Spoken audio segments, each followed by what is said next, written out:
Hi, thank you for joining me on In the Real and to the Point. We have a special edition of Nana's Clubhouse and a new collection of children books that I'm releasing here by spring. Also look for, in case I forget to mention, and also The Red Shirt, which are books about memory loss and head injury. The color of courage. PrimeRosa had a secret. It wasn't a secret about who ate the last cookie. That was always her brother.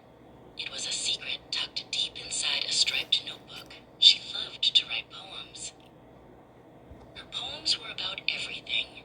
The way shadows stretched long in the afternoon, the sound the rain made whispering on the roof, and the colors that only showed up when you looked closely at a bubble. She read them softly, imagining the words were tiny paper airplanes taking flight. Psst, are you done with the fractions yet?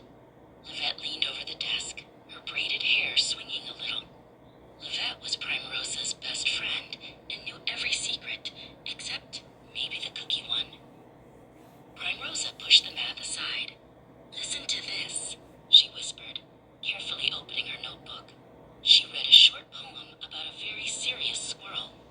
Livette clapped her hands immediately. PrimeRosa, that is amazing. You have to share these. But PrimeRosa shook her head hard. No way. What if people laugh? Poems are like wearing your feelings on the outside. They're too sparkly and fragile for strangers to see. A week later, Miss Chen announced the annual Young Voice Day. Anyone can sign up to share a story, a song, or even a poem. PrimeRosa froze, but Livette nudged her arm hard. This is it, poet. PrimeRosa signed up, her hands shaking so much the ink wobbled.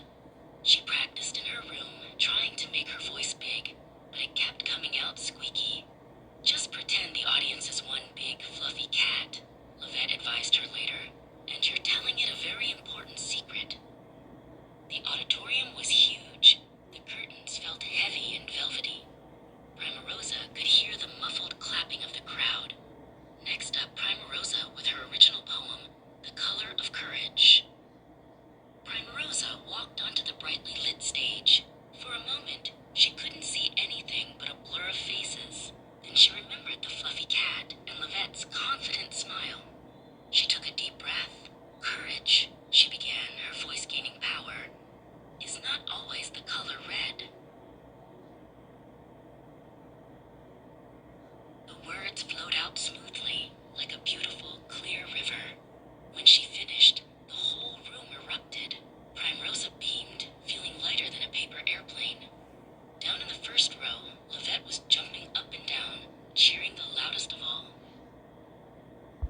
Hi, I hope you enjoyed The Color of Courage. And we have Stardust coming. We also have The Sentinel Silent Command.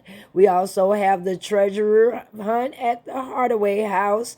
And catch Primrose Velocity Dash on YouTube and Spotify. Thank you. Follow and subscribe. I would greatly appreciate it.